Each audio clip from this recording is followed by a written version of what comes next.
ಇನ್ನು ದಕ್ಷಿಣ ಭಾಗದಲ್ಲಿ ಮಳೆ ಭೀತಿ ಎದುರಾಗ್ತಾ ಇದೆ. ಉತ್ತರದಲ್ಲಿ ಬಿಸಿಲ ಬೇಗೆ ಸುಡ್ತಾ ಇದೆ. ಬಾಗಲಕೋಟೆ ಜಿಲ್ಲೆಯಲ್ಲಿ ಹೆಚ್ಚಿದ ರಣ ಬಿಸಿಲು ಹೆಚ್ಚಳ ಆಗ್ತಾ ಇರೋದ್ರಿಂದ ಖಾಲಿಯಾಗಿದೆ ಘಟಪ್ರಭಾ ನದಿಯ ಒಡಲು.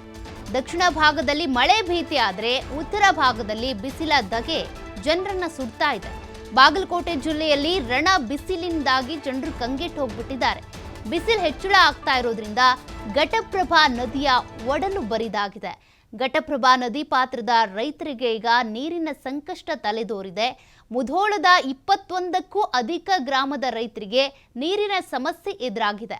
ಬೆಳಗಾವಿಯ ಹಿಡಕಲ್ ಡ್ಯಾಂನಿಂದ ನೀರು ಹರಿಸಿ ಅಂತ ರೈತರು ಆಗ್ರಹಿಸ್ತಾ ಇದ್ದಾರೆ.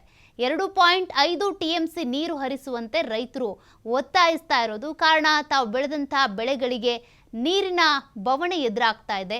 ಹೀಗಾಗಿ ರೈತರು ಮನವಿ ಮಾಡ್ಕೊಳ್ತಾ ಇದ್ದಾರೆ 2.5 TMC ನೀರನ್ನ ಬಿಡಿ ಅಂತ. ಬೆಳಗಾವಿಯ ಹಿಡಕಲ್ ಡ್ಯಾಂನಿಂದ ನೀವು ನೀರನ್ನ ಬಿಟ್ರೆ ನಮ್ಮ ಬೆಳೆಗಳಿಗೆ ಅನುಕೂಲ ಆಗುತ್ತೆ ಅಂತ ರೈತರು ಮನವಿ ಮಾಡ್ಕೊಳ್ತಾ ಇದ್ದಾರೆ. ನೋಡಿ, ದಕ್ಷಿಣ ಭಾಗದಲ್ಲಿ ಮಳೆ, ಅದೇ ಉತ್ತರ ಭಾಗದಲ್ಲಿ ರಣ ಬಿಸಿಲಿನಿಂದಾಗಿ ಈಗಾಗಲೇ ಘಟಪ್ರಭಾ ನದಿಯ ನೀರು ಪೂರ್ತಿಯಾಗಿ ಬತ್ತು ಹೋಗ್ಬಿಟ್ಟಿದೆ. ಹೀಗಾಗಿ ರೈತರಿಗೀಗ ಆತಂಕ ಶುರುವಾಗಿದೆ. ತಾವು ಬೆಳೆದಂತ ಬೆಳೆಗಳನ್ನ ಹೇಗೆ ಕಾಪಾಡ್ಕೊಳ್ಬೇಕು ಅಂತ.